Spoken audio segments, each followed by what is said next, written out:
I'm Naomi Calloway, 50 years old, and I spent 26 years in the Navy, earning a place in a world that kept on telling me I did not belong in it. For most of my career, one man, a SEAL Master Chief everybody called Webb, was the person who taught me that the work speaks louder than any doubt ever could. But when I showed up to bury him at Arlington, grieving and out of uniform, a young officer stepped into my path and told me to wait by the road with the civilians. And I had to decide, right there in the grass, what kind of person I was going to be about it. Have you ever been dismissed by someone who had no idea who you were in a place you had every right to stand? If so, tell me your story in the comments. You are not alone.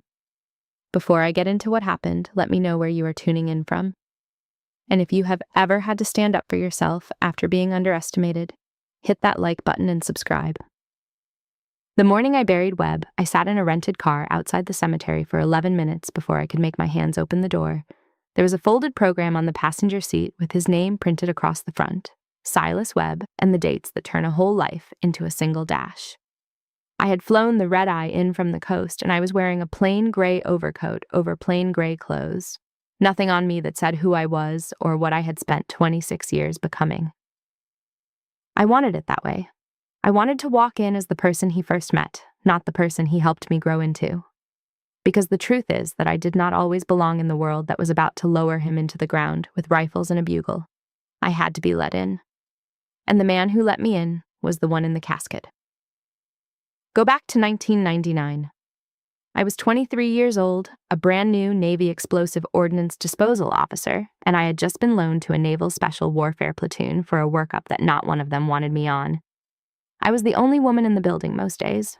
I was also the only person there trained to take apart the kind of device that kills everybody inside a 30-foot circle, and somehow that second fact never seemed to count for as much as the first one did. They did not haze me. It was quieter than that. My gear got staged in a corner without my name on it. Briefing started 2 minutes before I arrived, and nobody offered to catch me up on what I had missed. There was a nickname that followed me around the compound, the Bomb Girl, always said with a little smile that let everyone pretend it was friendly. I learned to recognize the particular politeness that men use when they have already decided you are a guest in a house you actually live in. It is gentler than hostility, and it does more damage because you cannot point at it. You cannot file a complaint about a briefing that started early. You just absorb it day after day, and you tell yourself it is your imagination, and you know that it is not. The senior enlisted man on that platoon was a Master Chief named Silas Webb. Everybody called him Webb. He had been in the team since before I could ride a bicycle, and when I reported in, he looked at me the way you look at a piece of equipment you did not order and are not sure works. He was not cruel to me. Cruelty would have been easier to fight. He was indifferent, which to a young officer trying to prove herself is a far colder thing than cruelty, because indifference does not even bother to argue with you. It just waits for you to leave. I remember the first real sentence he ever said to me.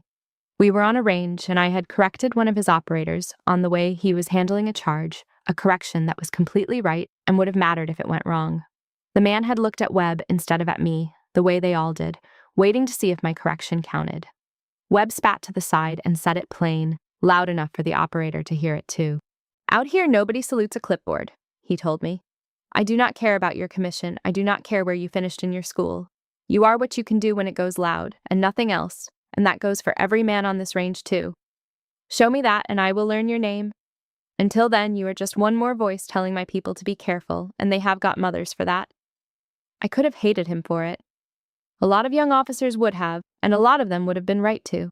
But there was something underneath it that I did not have a word for yet, and it took me years to find the word. The word was fairness. He was not asking me for a single thing he had not asked every man in that platoon for first. He simply was not going to pretend that my rank or my being a woman did either one of us any favors. The bar was the bar. He was not going to lower it for me, and that meant, though I did not see it then, that he also was not going to let anyone tell me I had not cleared it once I did. So I worked. I stayed on the range after the trucks left and the light went orange and then gray. I learned the team's tempo, the way they moved, the unspoken count they all kept in their heads on a target. I memorized their gear so well I could fix it blind because I figured the day might come when fixing it blind was the whole job. I earned exactly nothing for almost a year, and Webb watched all of it and said not one word of encouragement, because encouragement you have not earned yet is just a softer kind of condescension, and he did not deal in it. Then it was 2003, and we were in Iraq, and the workup stopped being a workup. I was 27 by then, a lieutenant, and I had been attached to a joint task unit for months. One afternoon, a vehicle that the assault element needed to clear turned out to be wired, and the wiring was not the simple kind, and there was exactly one person in that compound trained to deal with it. The shooting had not stopped. The team was pinned along a wall, and the device sat between them and the only covered route back out, which meant it was not a problem we could walk away from and call somebody about. I knelt down in the dust, with my hands on a problem that did not care about my rank or my gender, or the little smile behind the word girl. And I heard Webb's voice come across the net, low and certain, telling the team to give me room and shut their mouths and let the lieutenant work. I want to tell you that I was calm out there. I was not calm. But there is a kind of focus that lives on the far side of fear, and the work pulled me through to it the way training is supposed to and does not always. I talked myself through every step the way I had, 10,000 times on a range with nothing on the line, and the whole world narrowed down to wire and pressure, and the time I did not have. And then it was done, the device was safe, and the team came up off that wall and moved through the gap I had opened. What happened after is the reason I am the person telling you this story. Webb walked over to me in front of the entire platoon. The men who had spent the better part of 4 years treating me like a guest in their house, and he did the one thing that actually mattered. He used my name and he used my rank, and then he turned it into an order so that nobody could mistake it for a kindness. "Lieutenant Calloway has the call on anything that ticks," he said, loud enough for all of them and a few who were not even ours. "That is not a courtesy. That is not me being nice to the lady. That is an order. The next man who looks at me instead of at her when she gives a command about ordnance is going to spend the rest of this deployment filling sandbags, and I will personally count them." He did not hand me respect that day. I want to be very careful about that because it is the entire point of everything that came after. He told the room that I had already bought my respect myself with my own 2 hands, and that they had simply failed to notice the purchase. There is a world of difference between being given respect and being recognized for the respect you already earned. And I have spent the rest of my life trying to tell in any given moment which of the two I am being handed. From that day, Webb was mine, and I was his. Not romantically, nothing remotely like that. He was happily married to a woman named Lorraine who could see straight through both of us, and frequently did. It was something steadier and more durable than romance. He became the person I called. Every career has a person you call, the one who will tell you the truth when everyone else is managing you. And Webb was mine for 23 years. I called him in 2008 when a promotion board broke against me, and I could not tell, lying awake, whether it was my record or my name that had done it. He told me to send him the record. He read the whole thing and called me back and said the record was clean and that I should stop auditing myself for a crime I had not committed. I called him the year a 1-star in a briefing referred to me, a lieutenant commander by then with a command tour behind me, as the EOD girl in front of 40 people, and I had to decide in half a second whether to correct a flag officer or swallow it whole. Webb's advice across all those years never really changed. Do the work so well, he said, that the insult becomes the other man's problem and not yours. Make your record so long and so plain that the word girl in his mouth just makes him sound like a fool to everyone listening. The dismissals never actually stopped. They only got more polite as I climbed, which is its own kind of lesson about how these things work. A senior officer assumed I was the one there to take notes and slid his coffee cup toward me. A peer congratulated my husband, who was not even in the room and never had been, on letting me deploy, as though my entire career were a permission slip somebody had been generous enough to sign. Each one was small. Each one, taken alone, was nothing. The kind of thing you would sound paranoid complaining about. And each one told me precisely what that platoon had told me in '99, only in a quieter and more respectable voice. I used to keep a private tally of them, the small dismissals, the way you might keep receipts in a drawer. I gave it up eventually, not because they ever stopped, but because the tally was quietly doing their work for them, keeping me small and watchful and forever busy auditing my own welcome instead of doing my actual job. Webb caught me at it once, on the phone, listing off the latest one in a flat, furious voice. And he let me finish the whole list, and then he asked me a single question. He asked whether the man who said it could do what I could do. I said no, of course he could not. And Webb said, "Then why in the world are you carrying his opinion around like it weighs something? Put it down. It was never yours to carry." And then he hung up because he was bad at goodbyes, and even worse at sympathy. And it was exactly the right thing to say, which was the whole story of knowing him in one phone call. In 2004, Webb retired. 31 years in the teams, and they gave him a proper ceremony, and afterward he pulled me aside near the parking lot with a paper plate of sheet cake balanced in one hand and told me the thing that nobody ever warns you about. "You are going to get high enough that they stop saying it to your face," he said, around a mouthful of cake, completely serious. "Do not you dare mistake that for them not thinking it. The doubt does not retire when you do. And when you get up there, when you have got some rank and some room to move, you are going to run into the next one they are not making space for. Some kid who does not fit the picture in somebody's head. That is your job then, Naomi. You do not just climb. You make the room. You hear me? You climb and then you turn around and you make the room." I told him I heard him. I did not fully understand him for another 22 years, but I had it memorized, and memorizing a thing you do not yet understand is sometimes how you carry it long enough to grow into it. He understood me completely, which is why, when they finally pinned a star on my collar in 2024, he was the only person in my whole life who called it about time instead of calling it a surprise. Webb died in April of 2026. Pancreatic cancer, the kind that does not bother to give you a long argument. I got to say goodbye to him, which is more than a great many people get, and I do not take it lightly. The last thing he said to me that made any sense was a joke about my hair going gray faster than his ever had, which was not even true, and I laughed because he wanted me to, and then I sat in the parking lot of that hospice for an hour. A week later, his widow, Lorraine, called me. She asked me to present the flag at his burial at Arlington. By regulation, that honor can fall to a commissioned officer, and Webb had apparently told her more than once, and probably while she was trying to do something else, that if the Navy was going to go and make me an admiral, then they could at least put me to some use folding a flag for him when the time came. So I said yes. Of course I said yes. There was no version of the world in which I said anything else. Which is how I came to be standing outside that cemetery on a gray morning in May, in a plain overcoat, walking toward the section where his old command had set up to render honors. I was early. I was grieving in the particular hollow way you grieve before the ceremony makes it real. And I was, on purpose, just a woman in a coat, because some private and unguarded part of me wanted to bury my friend as the 23-year-old he first doubted, and not as the rank he had lived just long enough to see me earn. I did not want to salute that morning. I wanted to be no one. I think I had earned the right to be no one for 1 hour, at one funeral for one man. I had walked maybe 40 yards across the grass when a young man stepped directly into my path. He was a lieutenant, a SEAL, late 20s, and he was squared away in every visible particular, which I noticed and even approved of out of old habit.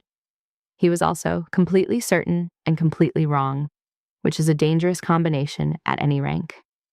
He looked at my coat and at the plain absence of any uniform, and he sorted me in about half a second into a box marked civilian who has wandered too far from where she belongs. "Ma'am," he said, putting a hand up, not touching me but close enough to mean it. "This section is closed. Military personnel only. Civilians wait by the road." I told him evenly that I was there for the burial, that I had been asked to be there, that the family had asked me, specifically. I said it without heat. I did not reach for a credential, partly because I did not have one on me, and partly because some stubborn old part of me did not see why I should have to. The family had asked me. I was standing on the cold grass with my friend's program folded into my coat pocket and his name printed on it in my own handwriting on the envelope. That should have been enough for anyone with eyes and a little decency. I have learned since that expecting it to be enough is its own kind of luxury, one I had apparently let myself forget I did not have. He did not move. And then he gave me the smile. I knew the smile. I had been collecting that exact smile for 26 years, the one a man wears when he has already decided the conversation is just a formality you both have to get through before you do what he says. "I am sure you knew him, ma'am," he said, and the patience in his voice was the worst part of it. "A lot of people knew him, but this part right here is for the team. I am going to need you to step back now." He said the team like it was a door I had never once been allowed to walk through. I had been through that door before this young man could spell it. I had been through it in the dark with the fire still going, with his own community's most senior enlisted man telling everyone present to give me room. But grief makes you patient, and to the wrong kind of man, patience reads exactly like permission. I did not raise my voice. I have learned across a long career that raising your voice is how you hand them the story, how you turn yourself from the wronged party into the difficult woman in under a sentence. So I just looked at him, and I let the silence sit between us, and I was still deciding what to say when somebody else decided it for me. There was an officer standing about 20 yards off, a lieutenant commander running the cordon, and he had been watching the whole thing. His name, I would learn within the minute, was Bo Sumner, and a long time ago, when he was a brand new officer and I was the woman who ran the EOD shop that kept his element alive overseas, he had deployed under me. He recognized me. I watched it land on his face like a bucket of cold water. His voice came across the young lieutenant's own radio, flat and fast and carrying farther than he probably meant it to. "Lieutenant, stand down. Sir, now. That is Rear Admiral Calloway, Deputy Commander, Expeditionary Combat Command. Render honors." The whole detail recalibrated in a single beat, the way a school of fish turns all at once without any of them seeming to decide. The young man's face went white. He came to attention so hard and so fast that I heard his heels meet. He started to say something, an apology, just the first ragged word of one. I did not let him finish it. The man in the ground was more important than the man in my way, and I had not driven through the night and folded myself into grief to spend my first minutes at the grave teaching a lesson. I held the lieutenant's eyes for exactly 1 second, said only, "Carry on, Lieutenant," and walked through the cordon toward my friend without once looking back. The reveal did not give me one single ounce of satisfaction, and I want to be honest about that because I think people expect it to. They expect the moment the radio crackles and the young man goes pale to feel like a win, like the music swelling at the end of a film. It did not feel like a win. It felt like being handed the floor at my best friend's funeral, which was the only thing I had ever wanted in the first place, and having had to fight a stranger for it on the way in. The gravesite itself was everything Webb deserved, and I held on to that. The honor detail moved like it had been built by him, which in a real sense it had, because he had trained half the men who trained these men. There were the rifles, 3 volleys, and the sound of them rolled out across all those white stones standing in their endless straight rows, and came back to us, changed and softened, the way sound does in that place. There was the bugler, and I will tell you there is no preparing for that sound, no number of times you can stand at attention for it that makes it land any lighter. There was a command master chief named Errol Daly, who had served alongside Webb for the better part of 20 years, and when our eyes met across the open grave, neither of us needed to say a single word. Daly and I had buried friends together before, in other years, at other graves. We knew the drill. We knew it never once gets easier, and we knew, both of us, that the not getting easier is its own form of respect, maybe the truest one we have. I kept my eyes on the casket and not on the men. I had learned somewhere across the long years that a funeral is no place to take inventory of who doubted you, and that grief borrowed to feed a grievance is just grief wasted. Webb had no patience at all for wasted things. He reused screws, he saved string in a coffee can. He would have told me, flat and plain, that being angry at a stranger on the grass was only one more way of not paying attention to him on the single day he had earned the full attention of every person standing there. And he would have been right about it, the way he was almost always right, in that level voice that left you nothing to argue back against. Then it was time for the flag. I have folded a flag before. I know the geometry of it cold, the 13 folds, the way it surrenders down to a tight blue triangle with nothing showing but the stars. My hands knew the work and did it without me. I knelt in front of Lorraine Webb, 70 years old in a folding chair with her spine perfectly straight, the straightest back at the whole cemetery. And I said the words that regulation puts into your mouth at a moment like that, on behalf of a grateful nation. The words are scripted. Everyone there had heard them before. But what passed between the two of us in the handing over was not in any script. "He used to say the Navy got smarter the year it finally let you in," Lorraine told me, very quietly, just for me, as I laid the folded flag across her open hands. "He said it like a fact, not a compliment, Naomi, a plain fact, the way he would tell you the tide table." I had a star on my collar and a folded flag in my 2 hands, and a career that filled a whole page of citations. And the only performance review that ever truly mattered to me came from a 70-year-old widow on a folding chair on a gray morning in May. I will carry that one sentence with me to my own grave, and I expect it to be the last thing I think. And it was sitting there afterward, in the quiet, that I understood the cordon properly for the first time. The young lieutenant had not invented anything that morning. He had inherited it, the whole of it, passed down to him as surely as the seal trident on his chest. The instinct that sorted me out of that section in 2026 was the exact same instinct that sorted me out of that platoon in 1999. Nothing about it was new. Nothing about it was even personal. The only thing that had changed in 26 long years was that this time, by pure chance, a man with a radio happened to know my name and my face. Take the radio away. Take Bo Sumner and his 20 years of memory away. And I am just a woman in a coat being told, correctly as far as the system is concerned, to go wait by the road at her best friend's funeral. Bo found me afterward, once the crowd had begun to thin. He was mortified on his man's behalf, the way a good officer is when his subordinate embarrasses the uniform, and he started in on it before I could get a hand up to stop him. "Ma'am, I am so sorry. I will handle Renner. By the time I am finished with him, he is going to wish he had picked another line of work entirely." "You will handle him," I said. "You will not bury him. There's a difference between those two things, and I will tell you which one I mean when I have slept and eaten and stopped wanting to do something I would regret." On the long drive back, I called Pilar Quint. Pilar and I went through EOD school together in '99, 2 women in a class that did not have many of us, and she is one of the only ones from that class still wearing the uniform. The 2 of us have been having some version of the same conversation for 25 years now, in cars and kitchens and on the phone at hours when nobody else would pick up. She was furious when I told her. I was just tired in a way that went down to the floor of me. And somewhere on that highway, with the gray sky going fully dark, I made a decision. The day could not be allowed to end with a young man simply being afraid of me. Webb would have wanted more than fear out of it. Fear was never once the lesson. Fear is just the cheap thing that looks like the lesson from a distance. The next morning, the machine started turning, the way it always does the moment an admiral gets embarrassed in public where people can see. By 0900, I had a call from Commander Asa Holloway, the lieutenant's task unit commander, and he was formal and stricken in the very particular way of a man who has spent his whole night imagining the end of his own career stapled to the end of his subordinates. "Ma'am, I want you to know first that this does not reflect the command," Holloway said. "Lieutenant Renner will be dealt with appropriately. I am prepared to relieve him. I will put a letter in his file today. Whatever you think is right, ma'am, that is what will happen."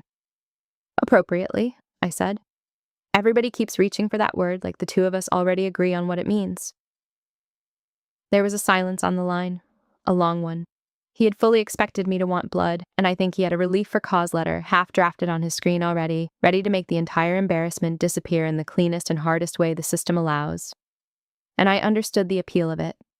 I am not going to pretend I did not. Punishing the young man would have felt like justice for about one good afternoon.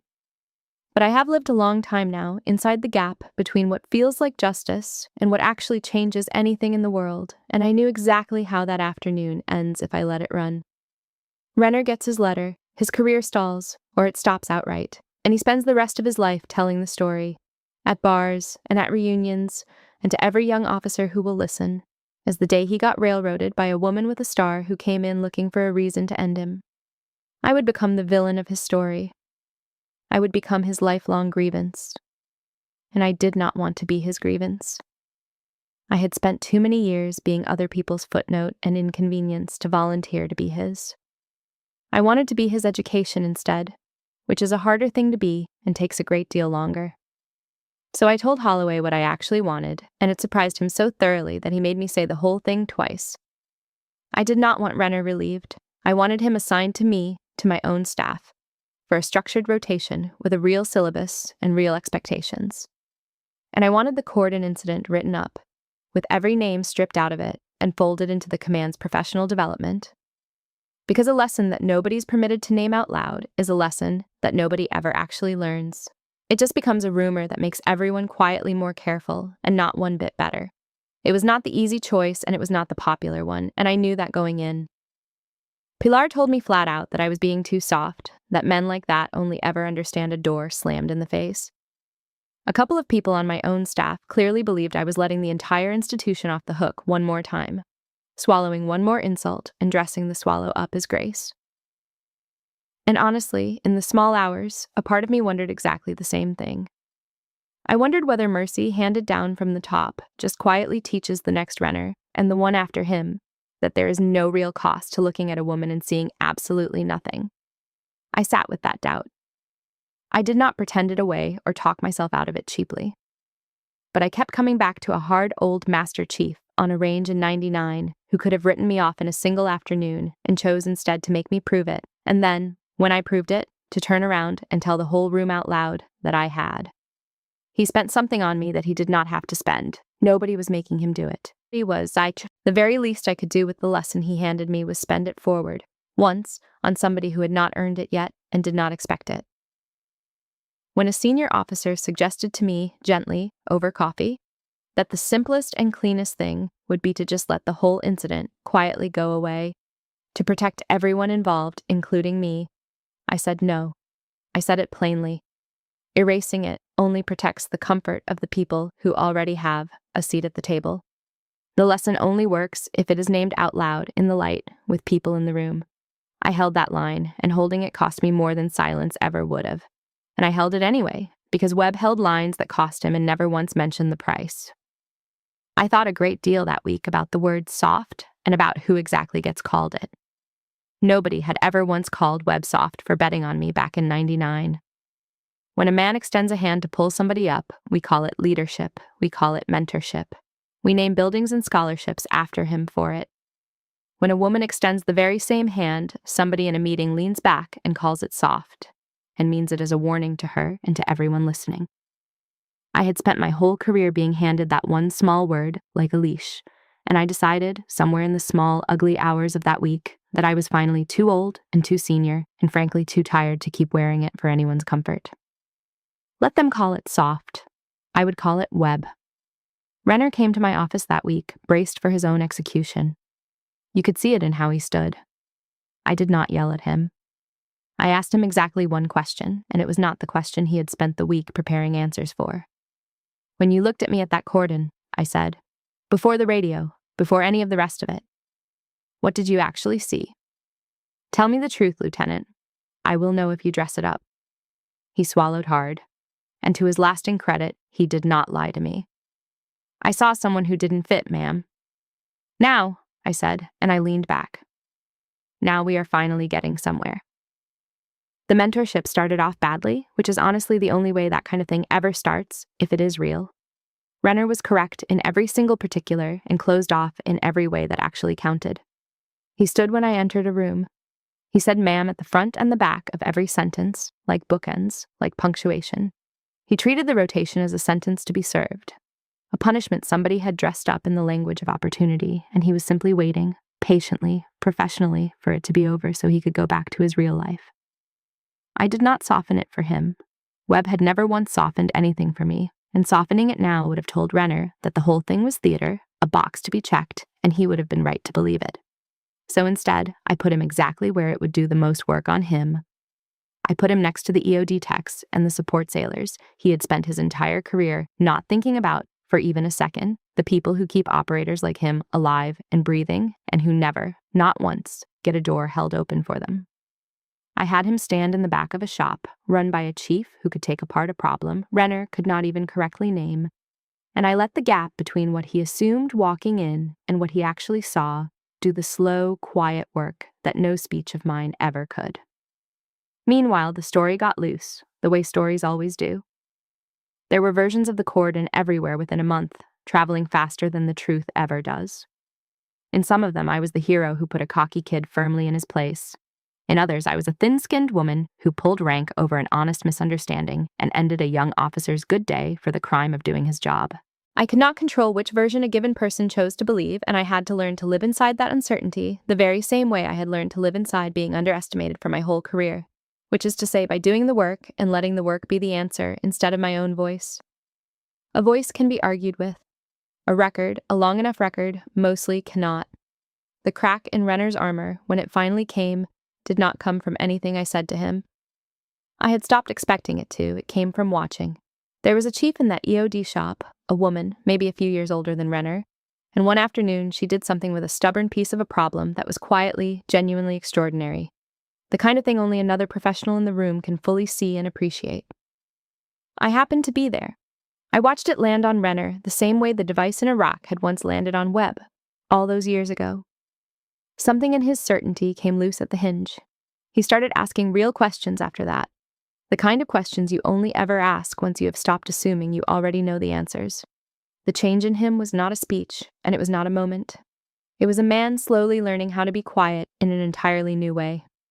My own private struggle ran underneath all of it, the whole time. Holloway told me, off the record, leaning in the door of my office, that a few senior people thought I had gone soft, that a harder admiral would have made a clean example out of Renner and sent a useful message down the chain. And I felt it land, that old familiar pull, the oldest and deepest trap of my entire career, the urge to prove I was not soft by going hard. I had spent 30 years being told, in 100 ways, that a woman in this world either has to be twice as tough as the men, or she does not survive the climb, and here, right on cue, was the temptation to perform that toughness on one young man's career, just to quiet a couple of rooms full of people who would never respect me anyway. It was Pilar, in the end, who pulled me back off the ledge. She had come all the way around without my even noticing she was moving.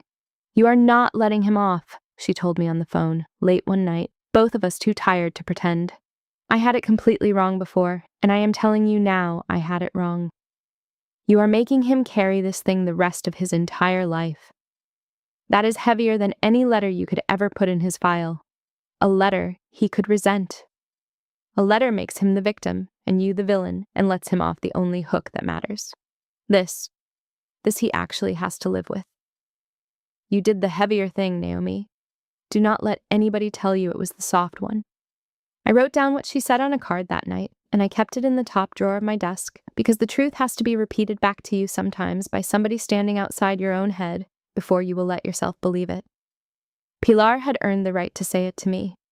She had been in those same rooms too, for 25 years, getting the same word thrown at her across the same tables, running the same impossible arithmetic about when to correct a senior officer out loud and when to swallow it and live to fight the next one.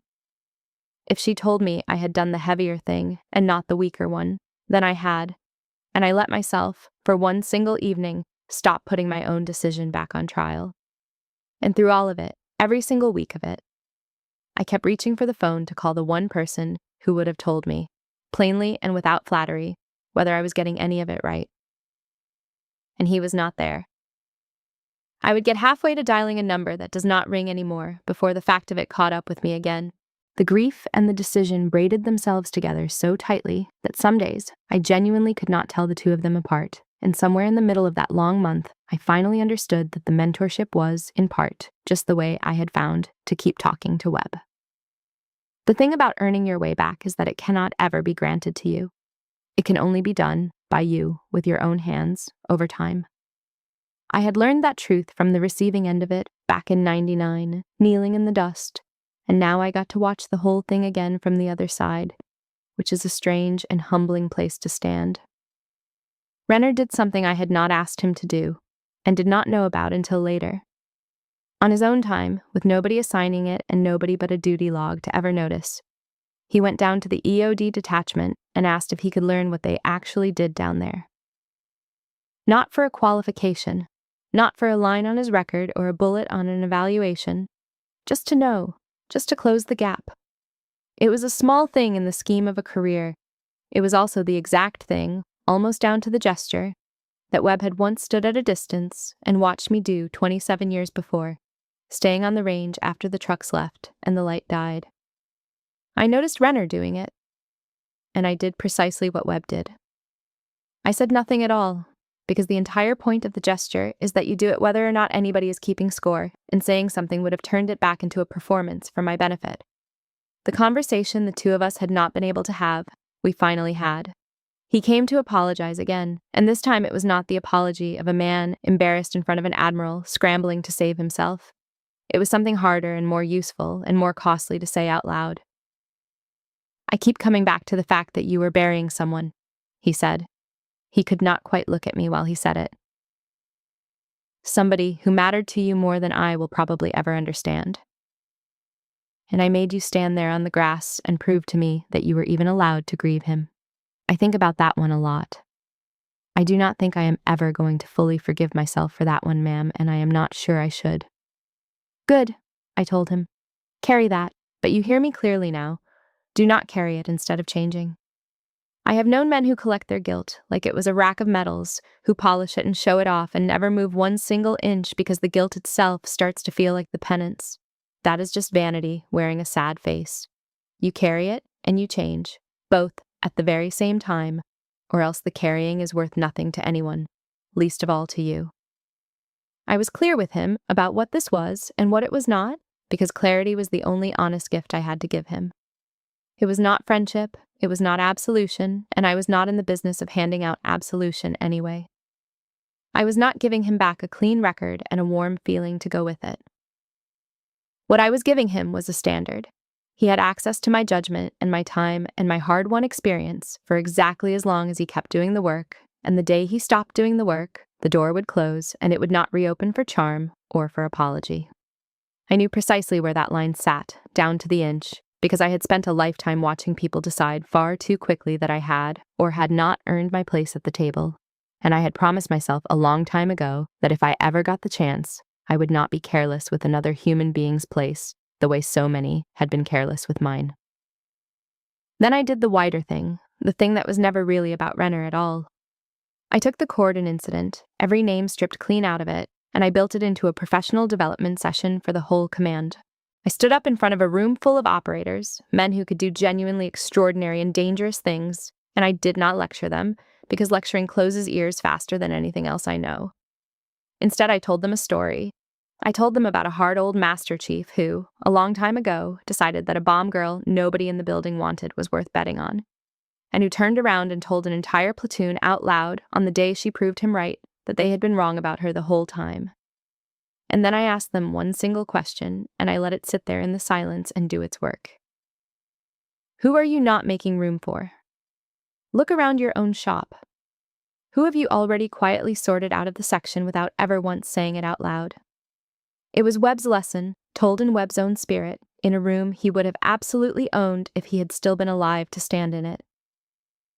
Afterward, I drove out to see Lorraine. I told her everything I had done with it, the rotation and the session and the fund I was just beginning to let myself think about seriously. She was quiet for a long while, looking out her kitchen window at the yard he used to keep, and then she said the thing that reframed the entire year for me in a single sentence. That, she said, is the most like him you have ever sounded in all the years I have known you. She turned around and her eyes were wet, but she was smiling. He would have hated being right about you. You understand that. He would have absolutely hated it. She laughed once, wet and real. And he loved being right about you more than just about anything, both, at the very same time. That was the whole man, right there. I drove home that evening on genuinely new ground, an admiral who had refused, at real cost, to forgive cheaply, and a young officer who had finally understood, all the way down, that the door was never the team's to guard in the first place.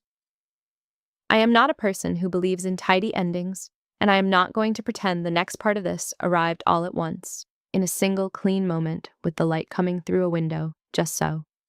It came in pieces, over long months, the way that real and lasting change always actually comes, when anyone is honest about it. The idea would not leave me alone, no matter how busy I made myself. One reformed lieutenant was simply not enough. The Corden could not be allowed to just end with Renner quietly learning his lesson, while the rest of the wide world rolled on, completely unchanged behind him.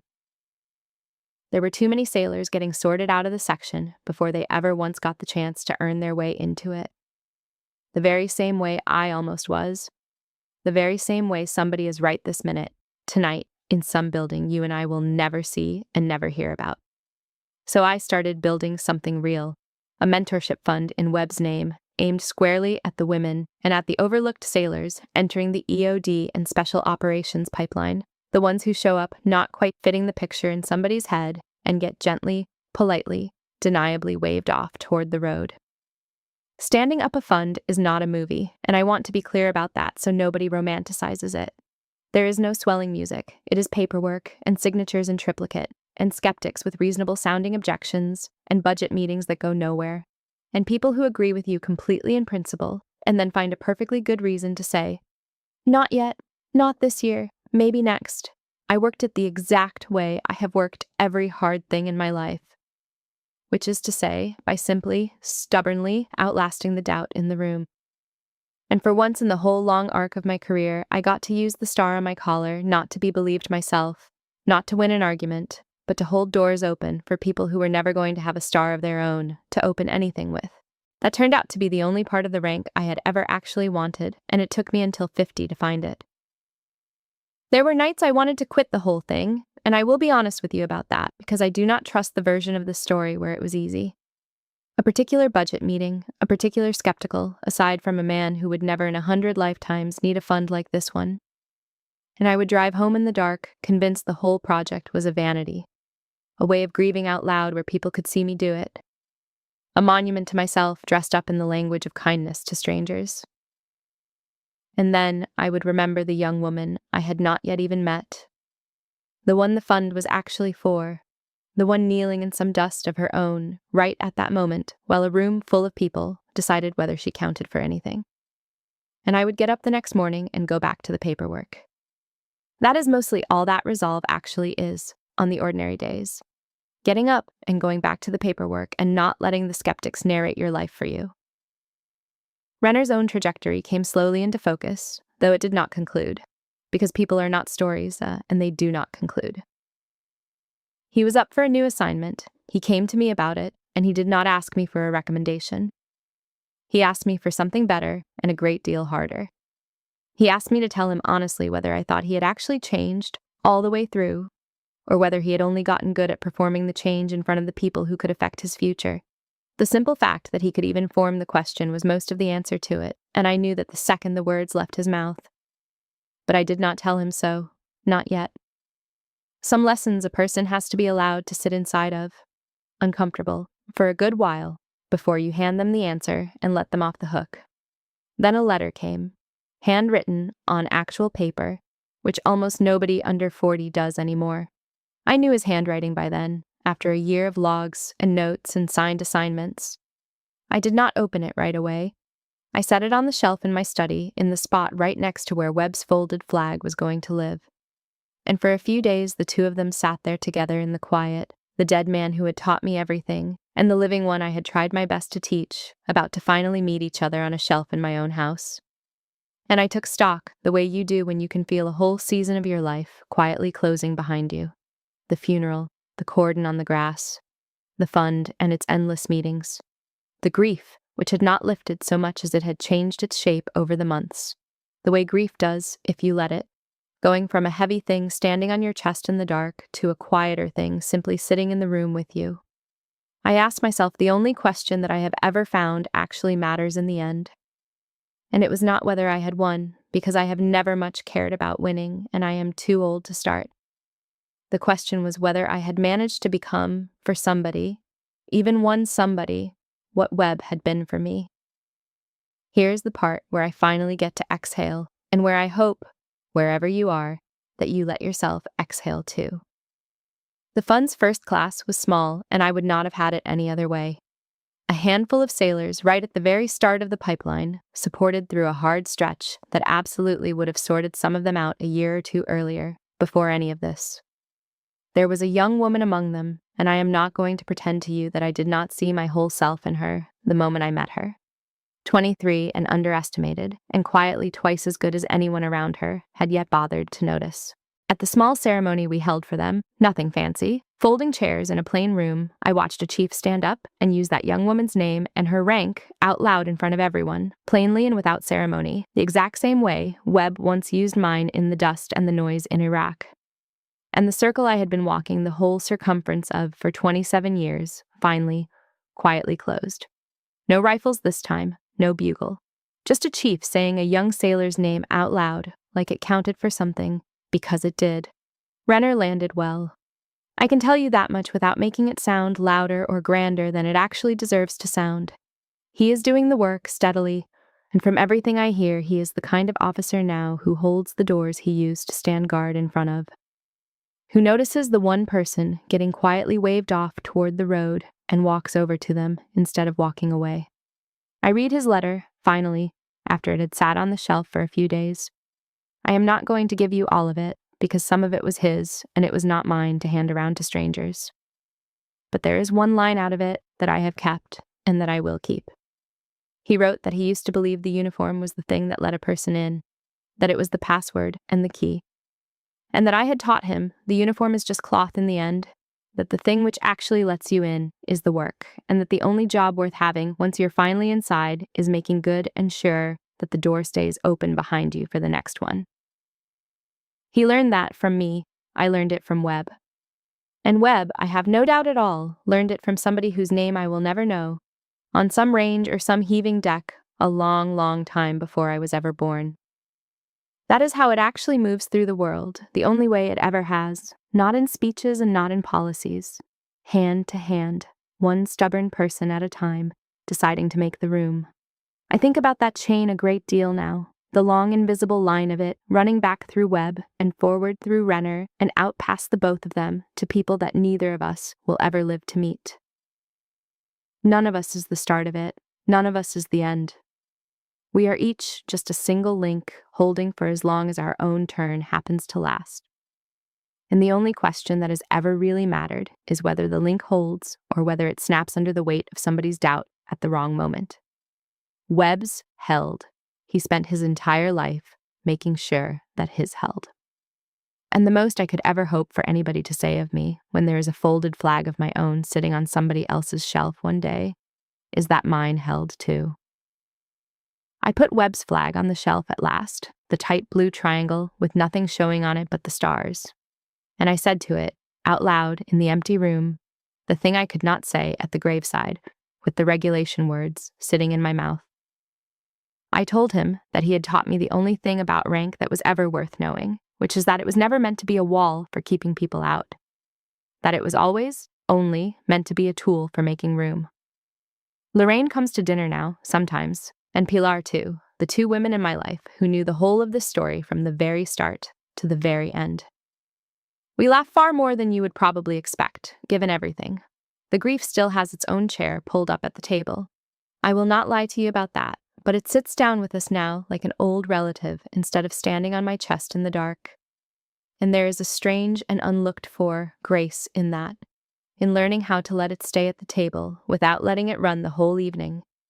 I keep a photograph on that same shelf now, an old one, grainy and a little sun-bleached, from that deployment in 2003. Webb is in it, younger, squinting hard into the light, mid-sentence about something. And I am off to the side, in the background, not even looking at the camera, just a young lieutenant doing something with her hands that you cannot quite make out. You would never pick me out of that frame as anyone who would matter. That is the exact reason I keep it where I can see it every morning. It reminds me that nearly every person who ends up mattering to somebody started out as the figure in the background of a photograph that no one thought to center them in, and that the whole job in the end is noticing them anyway. And then there is you. Let me talk to you directly for just a second, whoever you are, wherever in the world you are tuning in from tonight. Somebody, one of these days, maybe soon, is going to look straight at you and decide in half a second that you do not fit. They're going to sort you toward the road, and you will not always have a radio call to come crackling out of nowhere and fix it for you. You will not always have a Bo Sumner standing 20 yards out who happens to remember your name and your face from a better day. But you will always, always have the work in front of you. And the work outlasts the doubt. Every single time. It outlasted 26 years of it for me, and it outlasted one more cold, gray morning of it at a cemetery gate. A hard old man taught me that, with his indifference first and his faith second, and now I am handing it to you the way it was always meant to be handed down, plainly, hand to hand. Make them learn your name. And then, when you are finally and fully inside, you turn around and you hold the door. If you have ever stood somewhere you earned the right to stand and had a stranger decide you did not belong there, I would really love to hear about it in the comments. Did you correct them in the moment, or did you let the truth speak for itself the way Webb taught me to? And if you have ever had a Webb in your own life, someone who bet on you before anyone else was willing to. Tell me about them, too. People like that deserve to be remembered out loud. If this story meant something to you, hit subscribe and stay a while.